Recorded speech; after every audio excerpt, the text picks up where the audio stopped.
Hi, I'm Kathy Zarsky. This is my tribe in the photo. We come from all over the US and the world. We love trees, can you tell? This photo was taken outside of San Francisco at a retreat where we talked and walked and ate and slept on the genius of nature. Together we attempt to create and convene partnerships to tackle critical challenges facing our respective communities and to leverage the strengths and abilities of our networks around the globe. We're like-minded professionals practicing biomimicry in various fields, creating spaces where people can grow their talents, participate in multidisciplinary environments, and use those talents to challenge the status quo about the way we operate in our world, locally and globally. Nature is our muse. Very few of my colleagues are also parents. While I care a great deal about the future of my friends to improve buildings, products, businesses, and processes, as a mother, I can't help but be compelled to fuse my love of nature with quality of life experiences essential to living in this world. I live a slower paced life, and I use it as my laboratory for my ideas of making, shaping, and relating. The place I wake up every day and do my laboratory work is Central Texas. Every summer, I dread a repeat of 2011 with its 100+ degree weather, all summer long, and drought so severe that we were surrounded by wildfires. Friends lost their homes during these fires. And then on the other extreme, we witnessed events like Hurricane Harvey that sat on top of us and dumped 40 inches of rain. I had more friends that lost their homes.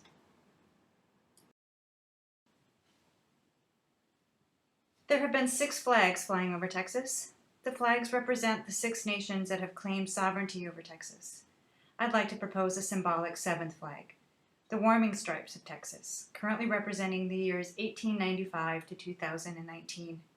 Flag conversations seem to be waking a lot of people up, so let's take advantage of the moment to educate.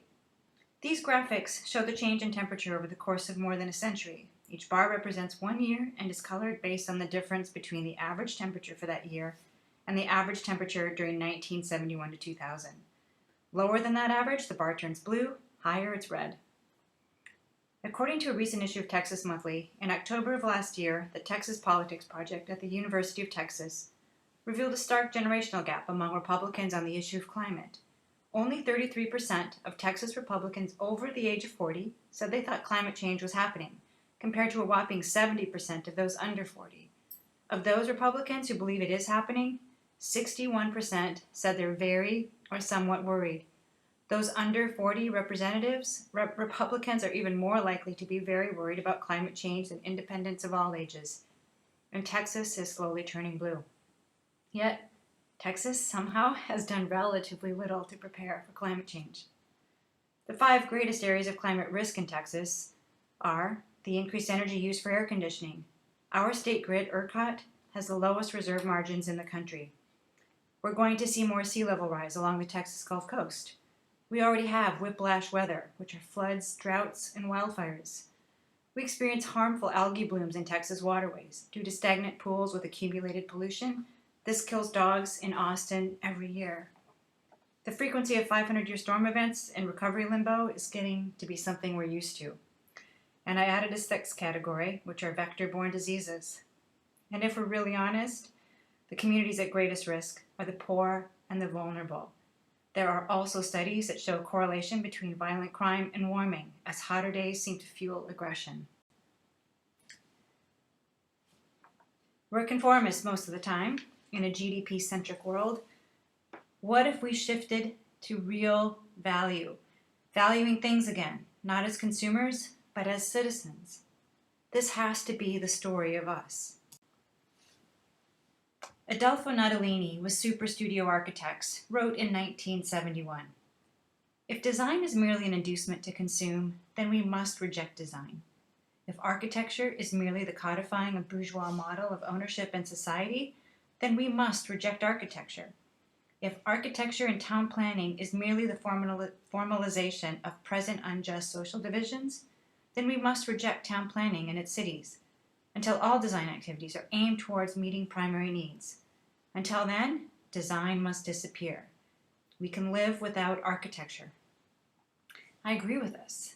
We're really good at judging the beauty, performance, importance of design. But perhaps a better judge to satisfy is nature. Would nature consider your design, our designs, a success? How does the point of view change if nature is now our design ally and partner? An ecotone is a transition area between two biological communities. Where two communities meet and integrate, ecotones occur at multiple spatial scales and range from natural boundaries to human-generated ecotones. What we see when we encounter an ecotone is where fresh water meets salt water and water meets land, where tides roll up and down coasts, where woodlands become pastures and forests transition to tundra, and so on. In these places, we can also observe characteristics and attributes that can serve as inspiration within our human-generated ecotones, like flow patterns, like acoustic shapes, like new performative structures. Central Texas is a place of aquifers and natural springs. These places are also typically ecotones. They're now designated tourist destinations, most of them by reservation only. They've become quite exclusive. Our most cherished places revolve around these springs. Imagine feeling the same awe and respect for all of nature and the ecosystems that shape our home. Due to development in the region, aquifer levels continue to drop, affecting the flow of water through the springs.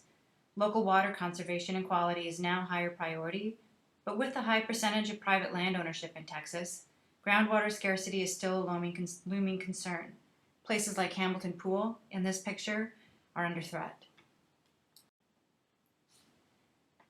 But this is the real spring of Central Texas, the season of spring, and these wildflowers, all of this diversity is in my front yard. You only get so many months of May in your life. I've had 50. The greater the diversity in the natural world around us and the greater our capacity to notice it, the more we can draw on it as our muse for how to exist in the world. Lacking this, we have minds shaped by sameness. Or as Vandana Shiva puts it, we produce monocultures of the mind. We may not have drastic changes between our seasons in Texas, but we still have a strong affinity for what they offer. Seasons seem to represent one of the few times we accept and appreciate change. Not only here, most places. Well, what if we could make sense of the landscape because it nurtures us? After all, sense-making and place-making go hand in hand. How tuned into the water cycle are we? Do we know the health of our soils? Can we make sense of this information?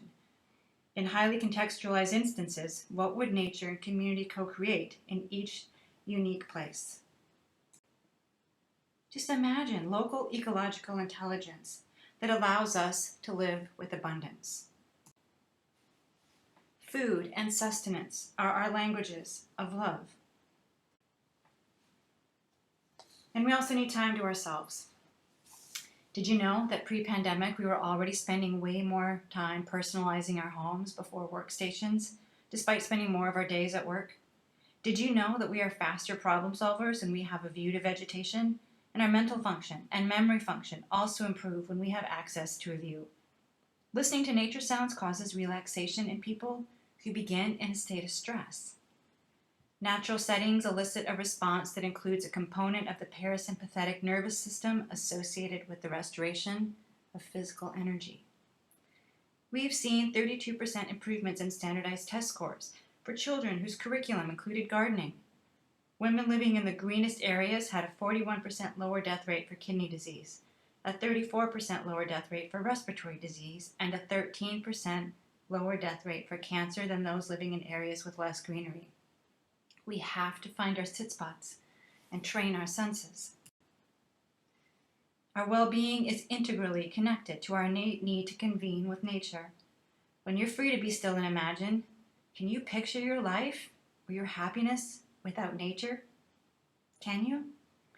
The livability of an environment is a relative term, and it is a reflection of people's perception of the suitability of the place where they live. Can you hear birdsong where you live? We have to find our sit spots and train our senses. Have you ever stopped to consider tree bark? It helps minimize the absorption of solar light while maximizing thermal emission. It protects from fire, resists buckling in some trees while shedding and bifurcating in others.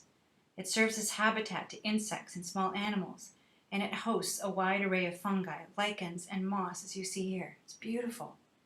It's also really highly multifunctional. You walk past it somewhere every day. Yet have you ever really stopped to consider it? Is there a lesson we can learn from tree bark? What if we were to work with species that are already adapted to thrive in urban environments? We can create spaces for them to settle and colonize naturally. Can we think creatively like University College London's Bartlett School of Architecture? They're piloting a bioreceptive surface that acts like tree bark, easily colonized by airborne algae, moss, and lichen spores. Buildings can be built from hierarchical material and surfaces that allow insects and small plants to settle without compromising the structure and function of the building.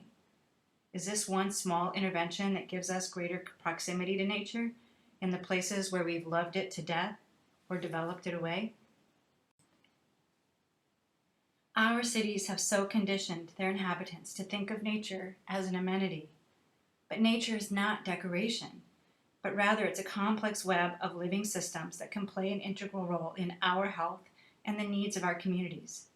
Cities are beginning to explore new typologies of nature that are biodiverse and self-sustaining in order to provide ecosystem services.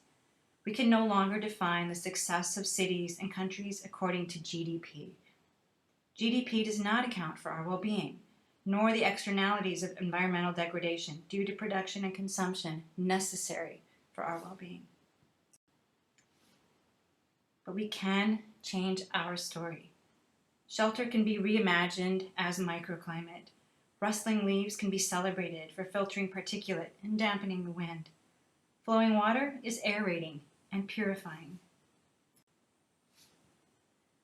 We've inherited a world shaped by those that came before us. Do you see your utopia when you look out onto that world?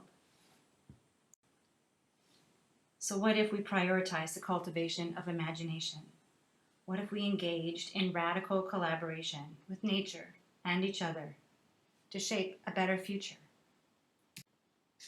Let's step into that future with this kid, for this kid, as heroes.